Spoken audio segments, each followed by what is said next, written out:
Peace, everybody. Welcome to Capital Combat. The name says it all. I'm Hakeem Branch. Roger. And today we're going to recap this past Saturday's HBO World Championship Boxing, where Sergey Kovalev defended his light heavyweight belts against Kovalev-Pascal in a rematch. Also, we had, was it Dmitry Mikulenko against Kareem Mayfield as a late replacement to, was it Ray Robinson? Ray Robinson. Who got hurt in a car accident. We're going to start with that one really quick. Mikulenko was a Russian amateur, has a pretty decent pro career so far. United States debut against somebody with a little bit of name recognition in Kareem Mayfield. He's not that top tier guy, but he had enough recognition to keep the bout on HBO. And Mayfield being kind of a wild guy, and Mikulenko being classified as a brawler himself, we didn't get the prettiest of fights. I was thinking, along the lines of this guy was going to be like Kovalev or Golovkin or even Provodnikov. I don't think he's quite on their level, and Provodnikov is a former world champion. He's not on the Triple G Kovalev level, but he's still at the world championship level. I think this guy still has a little bit more work to go before he gets there, but he's got a little bit of time. What you think?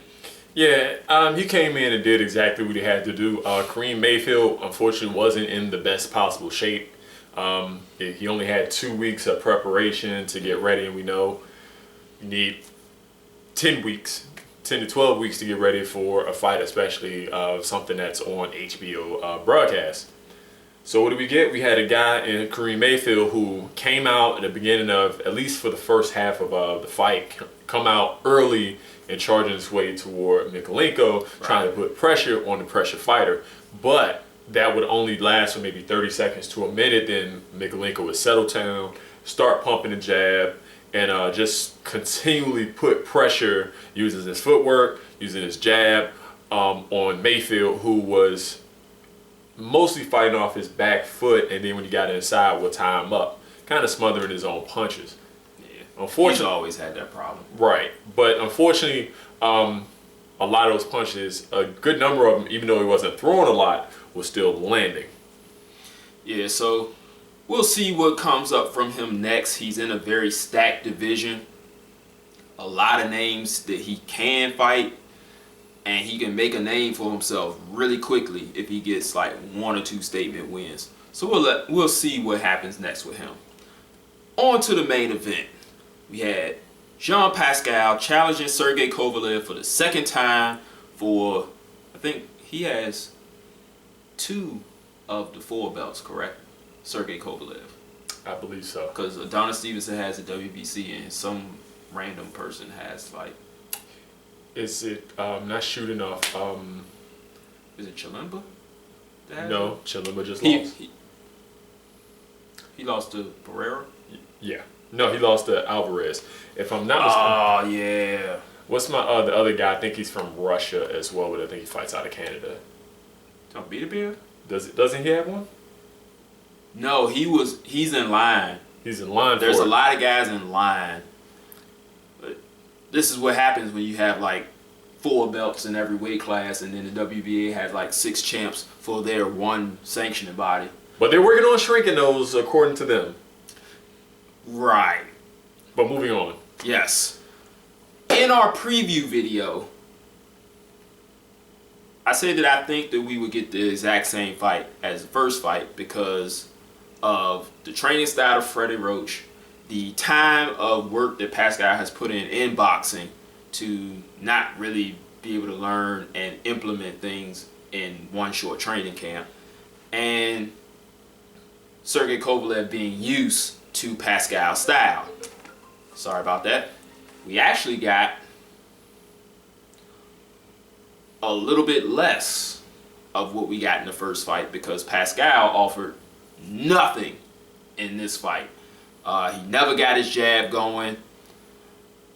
it seemed like every time Kovalev touched him, he hurt him. He never put him down this time, but he punched him enough to get the fight stopped. Now, one of the reasons that Pascal wasn't able to get a lot of offense going was that he was making the same defensive mistakes that he made in the first fight, which we listed as leaning off to his right into the direction of Kovalev's right hand. He backed straight up a lot. He never keeps his hands that high anyway, so that's really, a lot of fighters don't do that. Yeah, but when you're not that good at slipping punches to begin with, at least he try to should do it, but he's not one to do that. Right. And also, offensively, he completely just shut it down. Like I said, he didn't use his jab. He did try a move that we've seen Freddie Roach fighters do a lot, especially Manny Pacquiao, which is duck under and throw the hook. Unfortunately, he did not have the accuracy or the timing to land it often. He did land it a couple times, but this time he never shook Kovalev. One, because he never really punched in combination. And two, one thing Rob pointed out, when he jabbed, he wasn't really sure of his jab. He wasn't stepping into it and throwing it with any authority. It was more like a stay off me punch. Yeah, and Kovalev, if you watched him, has a great jab. I mean, he threw his jab, stepped into it, and almost like just in his face. It never felt like Kovalev was ever out of range, whether it was to the head, to the chest, or to the body. That jab was automatic, and it always took Pascal off his spot. Right.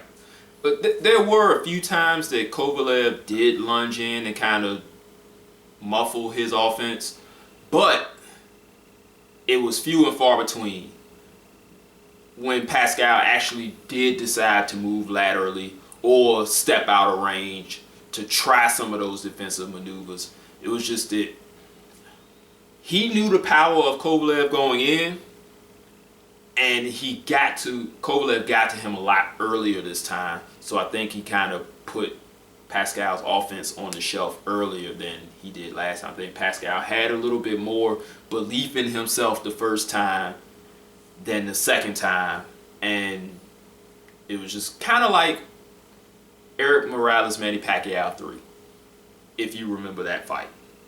It kind of reminded me of that, where you've gone rounds with this guy, you know what he can do, and when you can just get to that point where it's like, you know what, I think I'm just going to go ahead and pack it in.